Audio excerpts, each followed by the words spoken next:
Bringing you the latest in tax credit news, insight, and analysis, this is Tax Credit Tuesday. Sitting in today for Michael Novogradac, here's your host, Tony Grappone. Hello, I'm Tony Grappone, and this is Tax Credit Tuesday. This is the April 15th, 2025 episode. And as everyone knows, April 15th is often referred to as Tax Day, and I'd like to extend a happy tax day to everyone, especially to all my fellow tax accountants like Reza Karim. This is the latest episode in our Renewable Energy Tax Credit Finance series, where I'm usually the featured guest. But today, I'll be your host, and our special guest is my colleague, Reza Karim. Reza and I are here to discuss state and local tax issues in renewable energy. This topic is crucial. While federal renewable energy tax credits get a lot of attention, and rightly so, state and local tax issues can significantly affect a renewable energy facility's profitability. That is because states subject owners of renewable energy facilities, such as partnerships, to a variety of different types of taxes. Some examples include transfer taxes, income taxes, taxes on capital or tangible net worth, and entity-level fees, among others. Also, the manner in which income is reported for state purposes can be very important, especially for owners that have facilities in multiple states. I'm talking about state apportionment versus specific allocation. We'll cover all of these topics and more. So as we like to say on this podcast, if you're ready, let's get started. Reza, welcome to the podcast and thank you for being here. Thank you. Thank you for bringing me on. Look forward to it. Wonderful. Reza, can you start by just providing a brief introduction of yourself and maybe talk a bit about your experience with state and local tax issues? Yeah, sure. Thank you again. So I hope everyone file your extensions. If you're not filing today, that's very important. I joined Novogradac in 2019. So it's about 6th year that I'm in. Like Tony and many of our partners and my colleagues here, we do have our typical tax job, tax returns and consulting work related. And as Tony said, it's focused mainly on the federal tax matters. But we realized that there is a need in our firm to have a state and local tax practice. So my boss, Tom Bowman, and myself, we started this practice. So to basically cater the need of our clients, as Tony said, state tax is very important. If you think about a federal corporate tax rate of 21, a lot of these states have that in tax rate. So it's significant. And that's not just income tax, that you have various other types of taxes that we're going to talk about today. As for my, again, career, I have been with a Big Four firm for John Novogradac for 16 years, and half of my time was in Japan, and then other half in the US. So, yep, I'm very happy to be here. Excellent. Looking All right, forward to great. it. Thanks, Reza. Yeah, so a little fun fact about Reza. Reza came to Novogradac through an industry referral to me directly. So Reza That's and right. we have a special connection because so I definitely appreciate all the great work that you've done here for our clients. There are a lot of state and local tax issues that need to be considered. As Reza and as many of our listeners know, Novogradac provides financial forecasting services, and typically those forecasts are prepared on the federal income tax basis method of accounting, which means they usually don't take into consideration state and local tax issues. However, the state and local income tax costs, or even the state capital costs, transfer taxes, et cetera, they can be meaningful. So Yes. I really hope people are paying close attention to this podcast so they can help better manage the full tax consequences of owning one of these renewable energy facilities. Yeah, I'll give examples, and then it will be very obvious, like how significant this can be. Yeah. Definitely. All right. So with that said, let's dive into today's topics. Please explain why state and local tax issues matter in renewable energy project finance, and how can state and local tax rules impact the overall viability of owning a clean energy facility? So, as I said, or as we have been discussing, there are multiple layers of taxation at the state and local level. I'll just name a few, and I'm pretty sure I won't be able to list all of them. So, the first one, and they impact a project from the beginning of a project life to its end during the development, operation, retirement, winding up. I talk about it.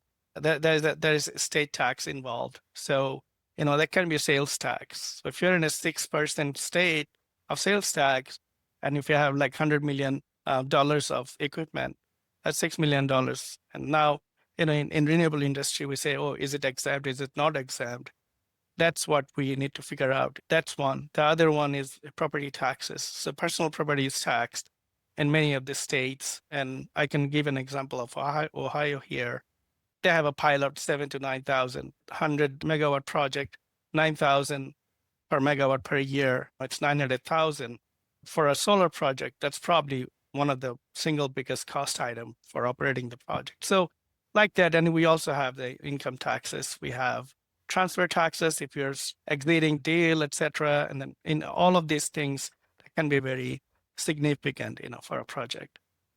Yeah, so it sounds like there are several different types of taxes at the state and local level that owners need to be concerned with. What are some of the challenges that owners of clean energy facilities like partnerships face when trying to assess all these different types of taxes?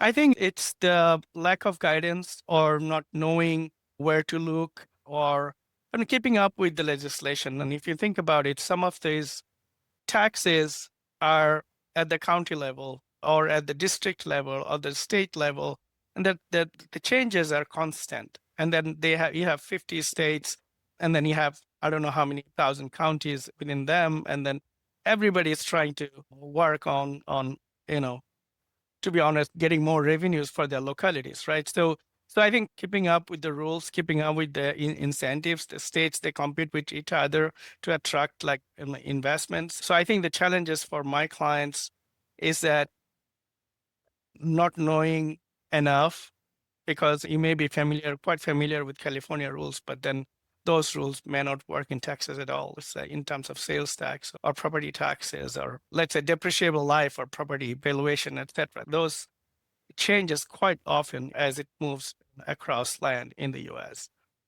Yeah, no, I can tell. That's right. So at the federal level, you got the federal tax code is complex enough, but when then you think about the various states and localities and counties, et cetera, I can definitely tell how, and the fact that there's just changes coming out on a regular basis, I can see how it's just a challenge to stay on top of all the different jurisdictions and the various changes. Great. So we've talked about a number of different types of taxes. We've talked about income tax. We've mentioned capital net worth tax. We've talked about a gross receipts tax, entity level tax, sales tax, property taxes, transfer taxes. Now let's kind of get into each one of those a little bit more. Okay, let's unpack them. So let's get into property taxes a bit. One of the taxes you just mentioned is with respect to property taxes. What are some tax planning tips you recommend to owners of renewable energy facilities with respect to property taxes? And is there any room for, if you own a facility, is there any room for negotiation with the local jurisdiction where the facility is located? So I'll give you the tax accountant answer. It depends, right? So I think the first thing we need to do with our clients is to see what's the landscape. So what's the statutory framework? In other words, is it exempt? Is it partially exempt? Is it taxable? Is it taxable as a personal property, or is it taxable as real property? New York has a different rule than Texas has, for example. So, and we have to see what's the taxation looks like. We have to do probably like a projection and see what it be the tax. And then we have to look at incentives. And we have to look at then incentives, like what kind of incentives may be available. Does the state have a pilot?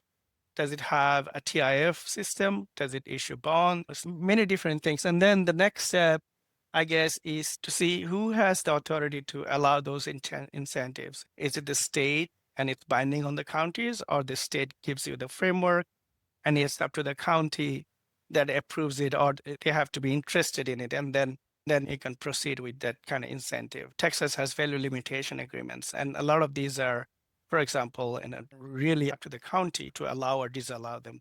The first and foremost, I think we need to advise our clients is to study the area, study the rules, the incentives available, and engage with the local community as soon as you're able to, meaning that you really are you know that you're going to go ahead. And then that engagement, as the sooner you establish, the better. I know that relationship works, and then they can become kind of a friend in that whole process, right? As opposed to you do everything on your drawing board and you just say, oh, you're going to do the project now. And then the county gets a wind of, okay, these guys are coming. I really don't have to be that interested or in showing my interest in bringing that project because they're coming anyway. So I think knowing what's out there, what can be achieved, and working towards it, do some homework and early engagement is key. Those sound like great tips and recommendations. You mentioned pilot and TIF. So for those of you who aren't familiar with pilot and TIF, pilot stands for payment in lieu of taxes. TIF stands for tax increment financing.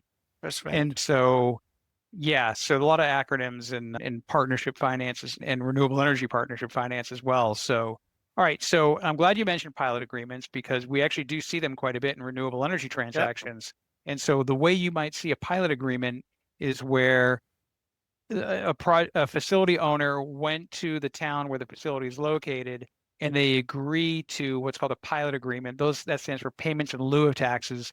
And it's a way that you can sort of agree to a set schedule, a predetermined amount that the facility owner will pay to the town as payments in lieu of taxes. So instead of getting a separate tax bill, the facility owner will just make predetermined amounts of payments to the town over time that can build in some greater certainty.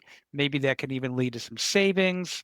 But it's a property tax planning tool that some of our clients have been able to take advantage of. Mm-hmm. And I think typically, unless you are in a very high property tax jurisdiction, it seems like pilot usually is incentivized in such a way that there's some savings at least. But what it brings is it's certainty, right?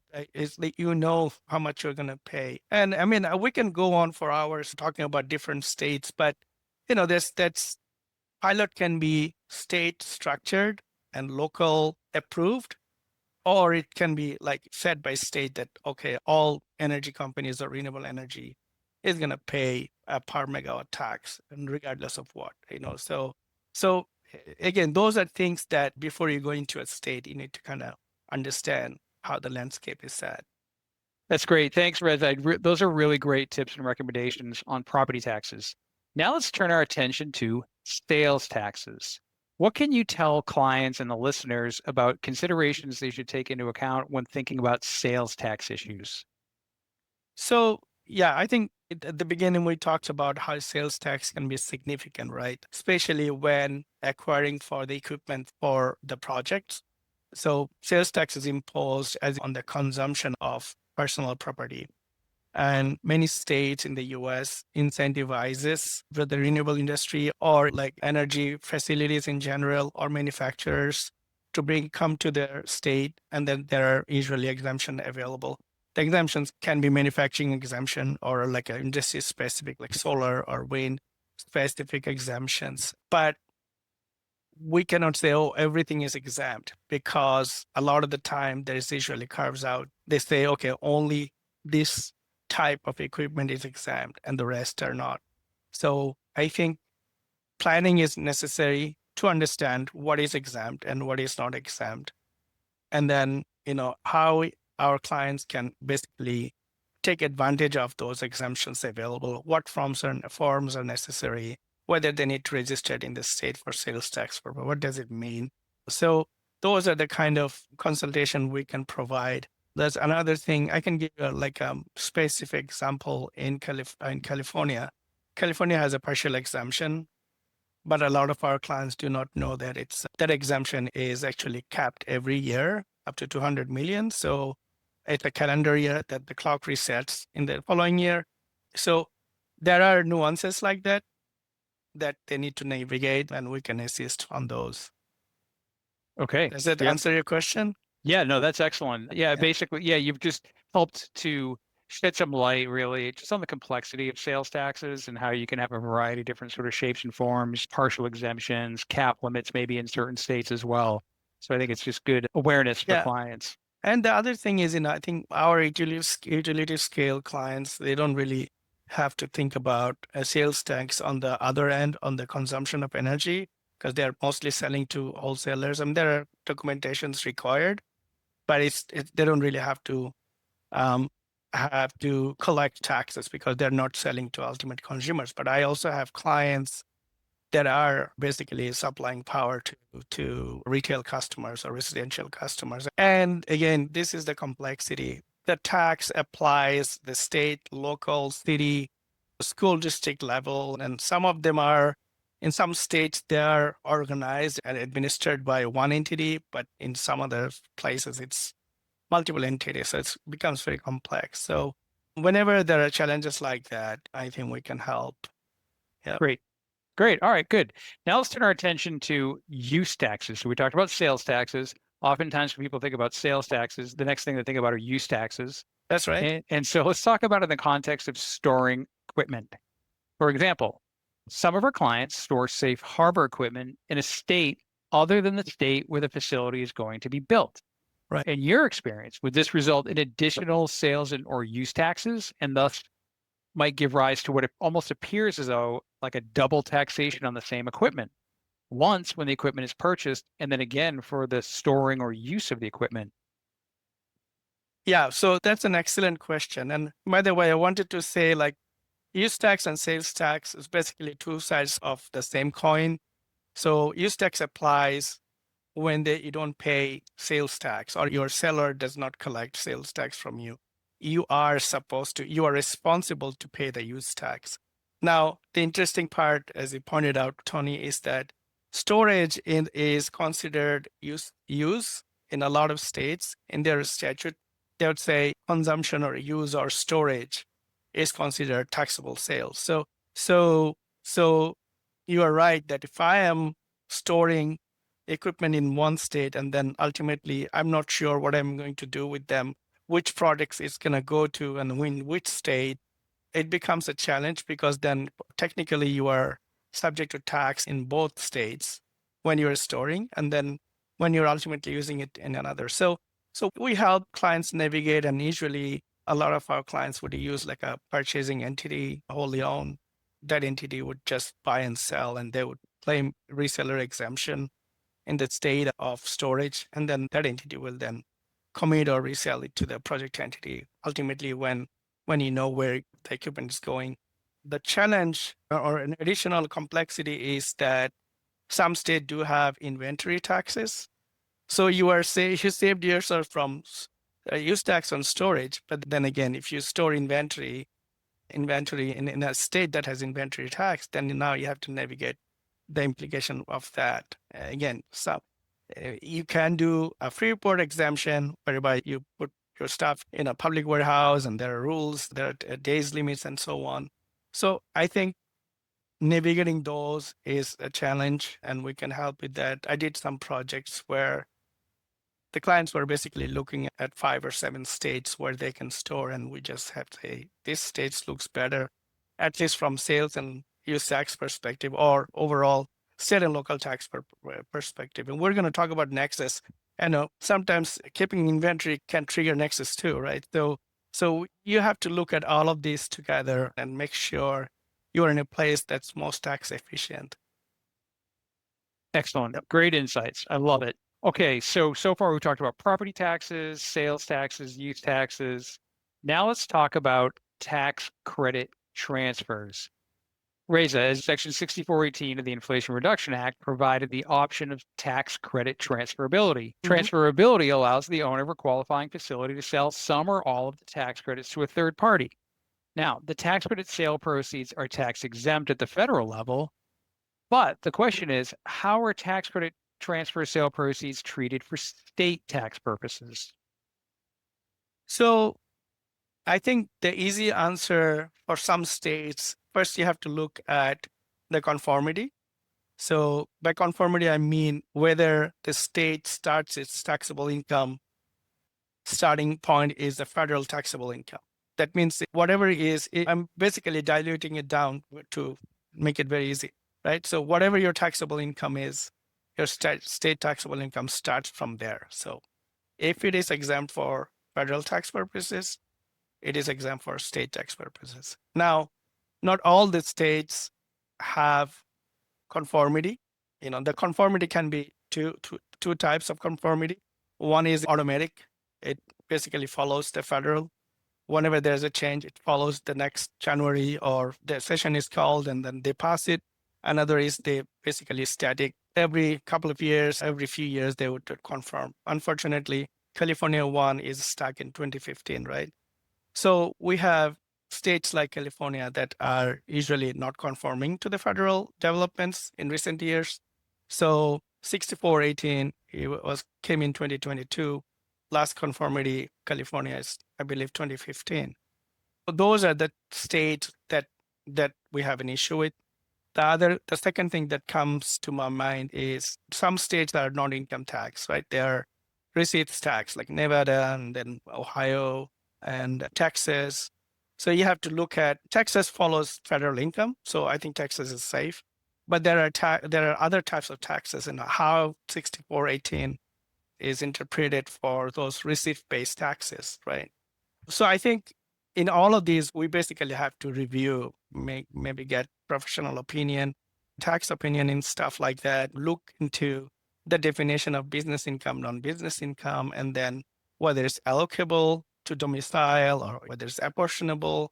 And then finally, and not least, is we have to look at legislative activity, right? We talked about California. I know that California has had tried to conform through the legislation last year once, and I think they introduced another Senate bill in February, which is in committee now, in a committee in California legislature. So they might do something about it, and then if they do, it's probably retroactive to, I think, 2023. Whenever it was effective for federal, they would allow the same benefit for the California tax purposes. Great. Thank you very much. Yeah, so that's a hot topic in the industry right now, is how are tax credit transfer proceeds treated at the state level. So that's going to continue to evolve. The thinking there is going to expand, et cetera. So, but a big warning or just tip or heads up to listeners, be very focused on whatever state your facility is located in. If you sold the credits for federal, if you sold the credits, we know how to treat it for federal purposes, but heads up, the treatment at the state level might be different. Okay, great. Now let's turn our attention to the topic of Nexus. Nexus is a term that is like very fundamental to state and local tax issues. When it comes to determining which states and entities to file in, the concept of Nexus is very important. Reza, can you please explain what creates Nexus and how does the state of domicile impact Nexus? So I think we will need two more podcasts just to talk about Nexus, right? So I think I look at it differently for income tax purposes and for sales tax purposes. So because of the Wayfair, the sales tax, they have this 100,000 or number of transactions. And if you hit those, you basically trigger what we call economic nexus, right? And then you have to start paying sales tax to that state. For income tax purposes, I think Nexus are doing business is very state by state. Usually PL 86-272, I believe, the public law that protects interstate commerce. They have some activities they say the companies can do in different states and not caught under the Nexus rules for the state. So like simple soliciting and opening up a bank account, stuff like that. Marketing, training, it may not be significant or may not trigger the tax nexus, right? But so we have to look at every state and see what are the kind of activities that are not protected by the public law. And each state would define them separately, or differently. So some state would say having an employee is okay. It's just one employee, or there's a de minimis. I believe California has some special rules around that. And then having inventory, having an office, they would say, okay, people working remote is okay. But then if you have a premises, then it might be something to consider whether Nexus is triggered. As you say, domiciled, I mean, domicile would probably mean like primary place of business. So that would probably trigger Nexus because that's where the key employees are working, the decisions are being made, they own or rent property there. So usually that triggers at least like a presence, which would then require you to register with the state, and then the state would say, okay, we see you were here. Where is the tax return, right? So Nexus is one thing, and then comes the allocation and apportionment, right? So what kind of business? How is it sourced? So you can have a Nexus, and not necessarily that you'd have to pay taxes. Maybe you'll pay some minimum taxes in this state, but then these are the steps you need to take, especially if you're in a state situation. Great. So you touched on multi-state, so let's go there. So now that we've talked a bit about Nexus, let's discuss reporting income of multi-state partnerships on state and local tax returns. How do apportionment and specific allocation impact state taxation of renewable energy facilities? So I think, again, states don't like roll in harmony. So one state, that's the challenge. That's something I think you need to kind of take into consideration as to how the allocation and apportionment works in each state. So one state may say, although less and less, and say, if I'm domiciled, all my income that are not trader business income is going to be here. There's another state that would say, we don't believe in allocation and apportionment. All of it is apportioned now. Like New York, everything is apportioned, except for there's some carve out small investment type income, but they would say everything is apportioned. Now then the question comes to, we're doing apportion, but based on what? Is it sales only? Or is it like 3-factor, like payroll, sales, and property? Or is it sales? But then if it's sales to benefit who, right? Is it where we did the work or where my client is benefiting from that work? So you have the concept of market-based sourcing and the cost of performance. And then it can vary from sales of services to sales of tangible property. So it's very complex. And basically, I sometimes think that in that whole process, you end up paying probably more than 100% of your income because of that mismatching of allocation and apportionment rules. Yeah. Indeed. And just for those of you who aren't familiar with apportionment, because we didn't define what's apportionment, essentially apportionment, and Reza, you can obviously correct me if I get this wrong or you just want to add clarity. The concept of apportionment is, let's just imagine all of your states conformed with federal tax rules, right? So you start with your federal taxable income or loss, and then you own facilities in, let's say, 2 different states. Now the question is, how much of your federal income do you report in state 1 versus state 2? The concept of apportionment helps you. That's how you sort of figure out how much of your total income gets reported in state 1 versus state 2. The way you deal with apportionment oftentimes is apportionment is based off of what Reza referred to as a 3-factor formula. The 3-factor formula takes into consideration sales, your payroll, and your property. So if you're a renewable energy facility, you'd look at your electricity sales as your sales number. For payroll would be how much the partnership incurred in payroll expense or wages, and then property is obviously your facility costs, right? And so you'd look at your sales, payroll, and property in state 1. You'd compare that to the sales, property, and payroll in aggregate, right? And then you'd figure out sort of like the relative percentage of the payroll, property, and sales in state 1 versus state 2. And that give you sort of like an apportionment percentage, and then you'd apply that apportionment percentage to your total federal income. I'm simplifying it a bit for illustrative purposes, but that sort of illustrates the sort of I think to make it sound a little bit more complicated. Now you're throwing like payroll, property, and twice sales, right? Sales times 2, and it can happen. And then the other thing is that your sales may be adjusted for certain income. So the denominator or the numerator, you have to make adjustment to that. Certain kind of income is not included, or some certain kind of in one state, and certain types of income is not included in other, not included in the another state. So these are things that needs to be looked at. And one would think, okay, my state income is 100,000 and times 10%. 50% in 10% state and 50% 8% state, but the math doesn't add up state and local tax. Right. Due to the way different states apply the apportionment rules, you could wind up in a scenario where you've got $100,000 of federal taxable income, but based off of apportionment rules, you might actually end up reporting $110,000 of Correct. income across the two states. That's because Correct. some states might weight certain of these apportionment factors heavier than ones, say like for example, sales. Anyway, you can wind up in a situation that seems counterintuitive, but where it's actually Yeah. correct.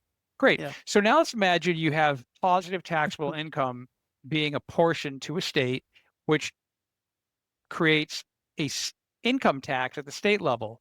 There is something out there called non-resident withholding.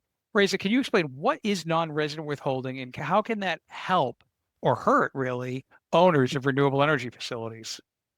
So I think in our context, in our industry, most of the tax vehicle that we look at are partnerships, right? Or multi-member LLCs taxed at partnership. So many of the states in the US basically, because the partners, to make sure the partners are compliant with the state tax return, the states say, I understand the partner is going to file a return because they're going to get a state K1, but I want the tax revenue now, and let them file a return later. So that's that's why a lot of these states, they have what we call non-resident partner withholding, non-resident estimated tax payments. They use different names, but essentially what they want is that the partner's allocable income times the state tax rate. They want the revenue early on, and then the partner can basically file a return and take a credit on those. I think it can be a little bit of a surprise if you don't do the research early on that now you have to do this, even though you probably have budgeted for it at the partner level tax return. But cash flow wise, you suddenly find that a portion of the income is basically used for tax withholding or estimated payments, I think. So that's something that needs to be applied for as well. Now, having said that, a lot of the states would take affidavits. They can come in the form of a letter, but mostly in the form of basically affidavit forms or certificates, whereby the taxpayer would say, I'm a corporation or I'm an individual. I file in this, I will file my return duly. And then because I have, and this is one of the conditions that can be imposed, saying that because I have other source of income of losses from this state, from another investments I have or my own activities, I want to file my own return and I expect to owe these taxes. So I think the clients need to take a look at whether those exemption or opt-out form, as we often call them, is available. And again, if it's not available, then budget for it during the forecasting time. Definitely. To quickly summarize on that, if you're a partnership that owns a renewable energy facility, let's imagine you have a loss for federal income tax purposes, okay? However, now let's imagine that the facility is located in a state that taxes tax credit transfer proceeds. And so you had a loss for federal income tax purposes, but you actually have positive taxable income for state purposes. Now let's imagine that state calculates an income tax because of the tax credit transfer proceeds at the state level. Let's imagine that not all states allow for non-resident affidavit forms, but now let's imagine that you're in a state that does allow for non-resident affidavit forms, okay? My understanding is that most states require that the non-resident affidavit forms get signed and executed timely, okay? Yes. And so now let's imagine you're a developer, you're a sponsor of the Renewable Energy Partnership, you have a state partnership return that has an income tax due. The state allows, what the non-resident affidavit form allows is, if a state offers it, what that form can allow you to do is it alleviates the partnership from having to make a state tax payment at its level. The non-resident affidavit form essentially says if that non-resident partner agrees to pay whatever tax was determined at the partnership level at their level, okay, at the partner level, okay? And so what can happen here is you can have a owner of a facility that manages a partnership that gets surprised with a state tax due, okay? They're looking at a significant tax burden due. The partnership doesn't have the funds for it. The partnership and the non-resident partner didn't timely execute that non-resident affidavit form, okay? But then the sponsor says to the investor, so that's a predicament you don't want to be in, first of all. But then the sponsor of the partnership thinks, well, maybe I could just ask my non-resident partner to make a special contribution to the partnership to pay the taxes, because after all, the investor would have had to pay the tax themselves anyway, right? But then the sponsor goes to the investor and says, well, why don't you just make a capital contribution to the partnership to pay the tax? And then the investor says, well, I wouldn't have incurred a tax at my level because I've got investments, I've got other activity in that same state that's generating losses. So I would have had to pay the tax. And so I shouldn't have to pay a contribution for you to pay that. It could lead, at the end of the day, if you sponsor one of these partnerships in a state that allows for a non-resident affidavit form, but you don't properly plan for it, you can wind up in a situation where the partnership is burdened, sometimes significantly, with a state level income tax that could have been avoided by executing a timely non-resident affidavit form. So added emphasis on non-resident affidavit forms. All right. So Reza, you are obviously extremely knowledgeable when it comes to state and local tax issues. Okay. You provided a great overview that all of our listeners should be very focused on. And there's even so much more we could go into on a single podcast when it comes to state and local tax issues. But what I'd like to do now is get you to just share with listeners some of the classic services you offer to help clients deal with state and local tax issues on renewable energy facilities. All right. Thank you. So I think before I talk about my other services specific to renewable energy clients, I actually do state and local tax memos for new market tax credit deals. So a lot of the times my clients want, it's not that big, and maybe like a few pages long. It talks about whether it's how the income would be taxed, what is the tax rate, if there is any withholding that is required from the partners, if it's only on individuals or other entity partners, how to avoid that, or how to seek an opt-out because of the reasons you mentioned, Tony, that having income from other sources and so on and so forth.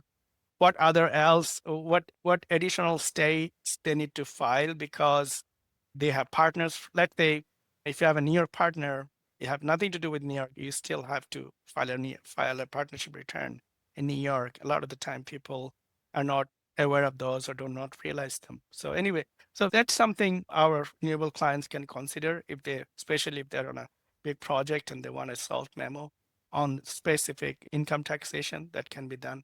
With regards to what I do for our renewable clients, again, as I said, we work on sales tax exemption, what's available for what kind of exemption might be available, exemption forms, registration with sales tax, because sometimes if you want to get an exemptions, you may need to be registered with the state, and that has its own complications. So multi-state storage, sales and use tax, navigating to that.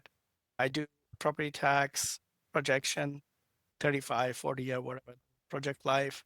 I do assist with property tax filing, which is annual. Novogradac doesn't really see the value in us completing the form, but I have clients who basically consult as to how to complete them, etc. Whenever there's a transaction, the MIPA transaction goes on, sometimes I get asked questions about transfer tax, so real property transfer tax. So that's imposed at the entity ownership level, transfer level, even though there is no underlying, basically it is a sale of ownership units. But some states, like I think 17 or 18 of them, look through underlying real property. Not that we have a lot of real property in typical renewable energy projects. So that's another area. We do allocation and apportionment kind of work, consulting. Yeah. Gross receipt tax, all those excise services, tax. all those services and so much more. I'll just anything that doesn't say federal. I will say, we'll put our hands in. Yeah. I will say, Reza, and to listeners, I've recommended Reza to a number of my clients to help them deal with just a myriad of just state and local tax issues. And I've heard just fantastic feedback about the help that you've provided them with. All right. No problem. My pleasure. So for our audience members who have specific follow-up questions, feel free to reach out to Reza directly. You can email Reza at reza.karim@novoco.com. That's REZA.KARIM@novoco.com. But don't worry, if you don't have a way of writing that down right now, I'll be sure to include his contact information in today's notes. I'd also encourage you to check out the rest of our renewable energy tax credit finance series at novoco.com/podcast, Apple Podcasts, Spotify, and YouTube. On YouTube, we have a dedicated playlist for our renewable energy series episodes. So they're very easy to binge watch. I love to binge watch these things. All right. And if there are other platforms where you think we should be, please let us know. And if you have ideas or suggestions for future episodes, please email us at cpas@novoco.com. You can always reach out to me too on LinkedIn or email me here at the firm. I'd love to hear from you. If you got a topic you want us to discuss, we'd love to hear from you. All right. Now we're going to get into what we call our off mic section. So in our off mic section, this is a fun segment where we can acknowledge our industry colleagues with shout outs. Okay. Reza, are you ready for an industry shout out? Yeah. All right. Who is your industry shout out for this week? I'll give a shout out to my friend and colleague who I think works near you or with you, Nick Ives of our Andover office. Yes. Nick and I think Nick and I met at our principal advance in Andover, Ohio, and then we became friends ever since. Him and I, we worked on a lot of mutual clients. I think Novogradac is great that I think we seek each other out whenever we need something. And he has been really helpful to me. I love it. I'm so glad you gave Nick a shout out. Nick is a principal with Novogradac. He works in the local office with me here. He's right down the hall. He is going to be pumped that you gave him a shout out. We love Nick too. All right. We love Reza. We love Nick. So, all right. Appreciate that shout out. And Nick works a lot with renewable energy audit clients, tax clients, etc. And so he's a great resource for those in the industry as well. Reza, thank you again. You were fantastic. Also, thanks to our listeners. I'm Tony Grappone, and thank you for listening. Thank you, Tony. Thank you, everyone. This weekly podcast has been brought to you by Novogradac & Company, LLP. Archived podcasts are available online at www.novoco.com/podcast or by subscribing to the Tax Credit Tuesday podcast in iTunes, Spotify, YouTube, Google Podcasts, Stitcher, and Radio Public. You can find related links referenced in this podcast on our website at www.novoco.com/podcast. Novogradac & Company, LLP is a national certified public accounting and consulting firm with offices nationwide. Learn more about our professional services at www.novoco.com.